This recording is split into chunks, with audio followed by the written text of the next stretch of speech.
Sir corona భయం మరోసారి పట్టుకుంది సార్. సింగపూర్‌లో కరోనా రోజు రోజుకి వ్యాప్తి పెరిగిపోతుంది అని చెప్పేసి వార్తలు రావడం చూస్తున్నాం. అసలక్కడ పరిస్థితి ఏ విధంగా ఉంది? మరి అది ప్రపంచవ్యాప్తంగా స్ప్రెడ్ అయ్యే అవకాశాలేమన్నా కనిపిస్తున్నాయా? మరి ఇది ఎటువంటి పరిస్థితులకు దారి తీయొచ్చు? ఆల్రెడీ మనం 4, 5 సార్లు చెప్పుకున్నాం. కరోనా వేరియంట్స్ అనేవి రకరకాల రూపంలో వస్తుంది. జేఎన్ 1 అనే వేరియంట్ ఆ మధ్య వచ్చింది. ఓకే. తర్వాత ఫ్లర్ట్ అనే ఒక వెరైటీ వచ్చింది. ఈ వేరియంట్లో కూడా మళ్ళీ సబ్ వేరియంట్స్ ఉన్నాయి. ఈ ఫ్లర్ట్‌లోనే సబ్ వేరియంట్స్ ఉన్నాయి. ఓకే. ఆ సబ్ వేరియంట్‌లో మెయిన్‌గా ఏమంటే 3 రకాల వేరియంట్స్ ఉన్నాయి. ఒకటి P1 వేరియంట్, రెండోది P2 వేరియంట్, మూడోది KG1 వేరియంట్. ఇప్పుడు సింగపూర్‌లో ఏందంటే పెద్ద ఎత్తున కేసులు కనిపిస్తున్నాయి. అది ప్రధానంగా KP1, KP2 వేరియంట్స్. ఈ KP1, KP2 వేరియంట్స్ ఎక్కువగా సింగపూర్‌లో కనిపిస్తున్నాయి. ఇది కూడా ఫ్లర్ట్ లోని సబ్ వేరియంట్స్ అని చెప్తున్నారు. So for example Singapore April last వారంలో 13,700 కేసులు బయటకు వచ్చాయి. అదే మే నెక్స్ట్ వీక్కి అది దాదాపు డబుల్ అయిపోయింది. 21,900, 13,700 నుంచి 25,900కి జంప్ అయింది 1 వీక్లో. అంటే 90% హైక్ కేసులు పెరిగాయి. అయితే ఇది అప్సెల్గా వస్తుంది, ఇంకా అనప్సెల్గా 50,000 నుంచి 1,00,000 కూడా ఉండొచ్చు అనేది కూడా ఒక అంచనా అన్నమాట సింగపూర్లో. అంటే ఈ మధ్యకాలంలో ఏ దేశంలో కూడా ఇన్ని కేసులు ఒక్కసారిగా within the short span of time రావడం జరగలేదు. అందుకని సింగపూర్ గవర్నమెంట్ కొంత ఆందోళన చెందుతుంది. దీన్ని క్లోజ్గా మానిటర్ చేయాలని చెప్తుంది. So Singapore home minister, health minister Ong Ye Kung దీని మీద ఒక డీటెయిల్ ప్రకటన ఇచ్చారు. అది ఇప్పుడు పాపులర్గా ఇంటర్నెట్లో వెళ్తుంది. ఆయన ఏం చెప్పారంటే మన ఈ 2 వేరియంట్స్ కూడా దీన్ని WHO కూడా క్లోజ్లీ మానిటర్ చేయమనింది. అంటే అబ్జర్వ్ చేయండి, అదేమీ కన్సర్న్ పుట్టించేంత ప్రమాదకరంగా అయితే లేదు, కానీ క్లోజ్గా దాన్ని అబ్జర్వ్ చేయాలి, క్లోజ్లీ మానిటర్ అని WHO చెప్పింది.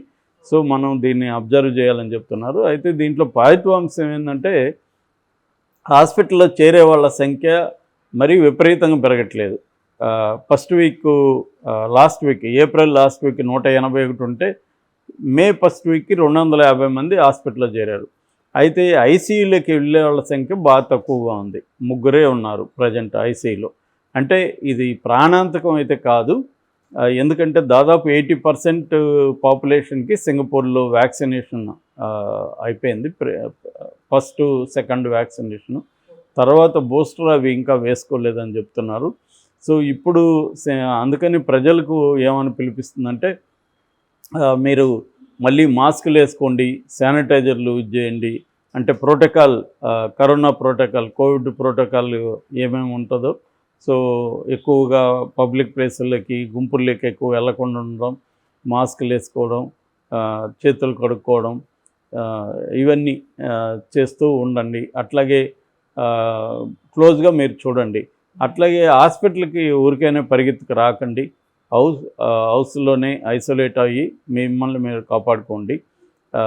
మరీ సీరియస్ అయితే తప్ప రాకండి. అట్లాగే పెద్దవాళ్ళు, వృద్ధులు వీళ్ళు అయితే ఇంకా జాగ్రత్తగా ఉండాలి అనేది చెప్పింది. అట్లాగే హాస్పిటల్స్కి ఏం చెప్పిందంటే అనవసరమైన సర్జరీలు చేయకండి, ఏమన్నా ఉంటే పోస్ట్పోన్ చేయండి, అత్యవసరం అయితేనే సర్జరీలు చేయండి, మిగతావి దీనికోసం కోవిడ్ కోసం పెట్టండి. అట్లాగే పీపీఈ కిట్స్ కావచ్చు, తర్వాత ఎక్విప్మెంట్ ఆక్సిజన్స్ కావచ్చు, ఇవన్నీ హాస్పిటల్స్ రెడీగా ఉండాలి. ఒకవేళ ఇదేమన్నా ఇంకా ఎక్కువ అయ్యి కేసులు హాస్పిటలైజ్ ఎక్కువైతే అప్పుడు రెడీగా ఉండాలనేది కూడా సింగపూర్ గవర్నమెంట్ హెచ్చరించింది. అయితే ఇప్పుడు చాలామందికి ఉన్న డౌట్ ఏమంటే సింగపూర్కి వెళ్ళొచ్చా లేదా మనం. ఇప్పుడైతే ఏ రకమైన రిస్ట్రిక్షన్స్ లేవు, వెళ్ళొచ్చు. క్వారంటైన్ సర్టిఫికేట్ కానీ ఏం అవసరం లేదు, అక్కడ క్వారంటైన్ ఉండాల్సిన అవసరం లేదు. వ్యాక్సినేషన్ సర్టిఫికేట్ కూడా అవసరం లేదు. వ్యాక్సినేషన్ వేసుకోకపోయినా సింగపూర్లో అలో చేస్తున్నారు. సో ప్రీ డిపార్చర్ టెస్టులు కానీ అట్లేమీ చేయాల్సిన అవసరం లేదు. ఇంతకుముందు ఇవన్నీ చేసేవాళ్ళు. అక్కడ క్వారంటైన్లో, మన దేశంలోకి కూడా రాగానే క్వారంటైన్లో పెట్టేవాళ్ళు. హైదరాబాద్లో కూడా అట్లాంటి సెంటర్లు పెట్టారు. ఇప్పుడు అట్లాంటిది ఏమీ సింగపూర్లో ఇప్పటికైతే లేదు. ఎందుకంటే ఇది మరీ ప్రమాదకరంగా ఏమీ లేదు కాబట్టి అలర్ట్గా మాత్రం ఉండాలి, మానిటర్ చేయాలి. అనేది మాత్రం కనిపిస్తుంది. ఏదైనా దీని పట్ల ఆందోళన చెందాల్సిన అవసరం లేదనే WHO కూడా చెప్తుంది. అయితే మన దేశంలో కూడా ఈ KP2 వేరియంట్ కనిపించింది. ముఖ్యంగా మహారాష్ట్రలో పూణే అండ్ థానేలో 250 నుంచి 500 కేసుల వరకు బయటపడినాయని చెప్తున్నారు. సో అందువల్ల ఈ వేరియంట్ ఇప్పుడు మన వాళ్ళు కూడా సింగపూర్కి ఎక్కువ వెళ్తూ ఉంటారు. అక్కడి నుంచి ఎవరైనా క్యారీ చేసుకుని రావచ్చు. అలాగా ముంబై, థానే, పూణే ఈ సిటీస్లో కూడా కనిపిస్తుంది. సో అందుకని ఇండియన్ గవర్నమెంట్ కూడా హెచ్చరిస్తుంది కొద్దిగా అలర్ట్గా ఉండమని. అయితే సింగపూర్ గవర్నమెంట్ ఈ కోవిడ్ని ఎండమిక్గా కూడా ప్రకటించింది. ఎండమిక్ అంటే ఇది సాధారణంగా జలుబు, ఫ్లూ ఇలాగా ఎట్లాగా ఉంటాయో ఇవి పర్మనెంట్గా ఉంటుంది. దానికి మనం రెడీ అవ్వాలి, దాన్ని డీల్ చేయడం నేర్చుకోవాలి. ఆ సీజనల్గా వస్తూ ఉంటుంది, పోతూ ఉంటుంది అనేది వచ్చింది. అది ఎప్పుడో ఫస్ట్ నాకు తెలిసి జగన్ చెప్పాడు అనుకుంటా, దీంతో కరోనాతో జీవించడం నేర్చుకోవడానికి. అప్పుడు అందరూ అతని మీదకి వెళ్ళారు, కానీ ఫైనల్గా అదే తేలింది. అందరూ కూడా కరోనాతో జీవించడం నేర్చుకోవాలి. మనకి మిగతా వైరల్ జబ్బులు ఎలాగ ఉంటాయి, ఫ్లూ కావచ్చు, న్యూమోనియా కావచ్చు, అలా అని వైరల్ ఫీవర్స్ కావచ్చు, సీజనల్గా వస్తుంటాయి, పోతుంటాయి. కొంతమంది వీక్గా ఉన్న వాళ్ళు చనిపోతుంటారు, కోమార్బైడ్స్ ఉన్న వాళ్ళు చనిపోతుంటారు. అంటే వేరే జబ్బులు ఉండి, అస్తమా లాంటివి ఉండి, లేకపోతే డయాబెటిక్ బీపీలు ఎక్కువ ఉండి, ఇలాంటి వాళ్ళకి అది ఈజీగా అటాక్ చేస్తుంది. అట్లాగే ఇమ్యూనిటీ కూడా పెంచుకోవాల్సిన అవసరం ఉంది. సో మన సింగపూర్ నుంచి భయపడాల్సిన అవసరం లేదు, కానీ మనం కూడా కొంత జాగ్రత్తగా ఉండడం, అనవసరమైన వ్యవహారాల్లోకి వెళ్లకుండా ఉండడం, కొంత మళ్ళీ పబ్లిక్ ప్లేస్లోకి వెళ్తున్నప్పుడు మాస్కులు వాడడం, ఇవన్నీ చేయాలి. లేకపోతే ఇది ఇక్కడ కూడా స్ప్రెడ్ అయ్యే అవకాశం ఉంది. ప్రధానంగా ఏజ్డ్ వాళ్ళతో మేజర్ ప్రాబ్లం. అందుకని గవర్నమెంట్స్ కానీ, WHO కానీ, వరల్డ్లో ఉండే CDC లాంటి సంస్థలు, అంటే డిసీజ్ కంట్రోల్ సంస్థలు, centre for the disease control, అమెరికాలో ఇది చాలా ఇంపార్టెంట్ ఆర్గనైజేషన్. వీళ్ళందరూ కూడా ఈ KP1, KP2 ఈ వేరియంట్స్ మీద, అట్లాగే ఈ ఫ్లట్ అనే వేరియంట్, ఫ్లట్లో సబ్ వేరియంట్స్ ఇవి, ఈ KP1, KP2 అనేవి. సో ఈ ఫ్లట్లో రకరకాల వేరియంట్స్ ఉన్నాయని చెప్తున్నారు, సబ్ వేరియంట్స్.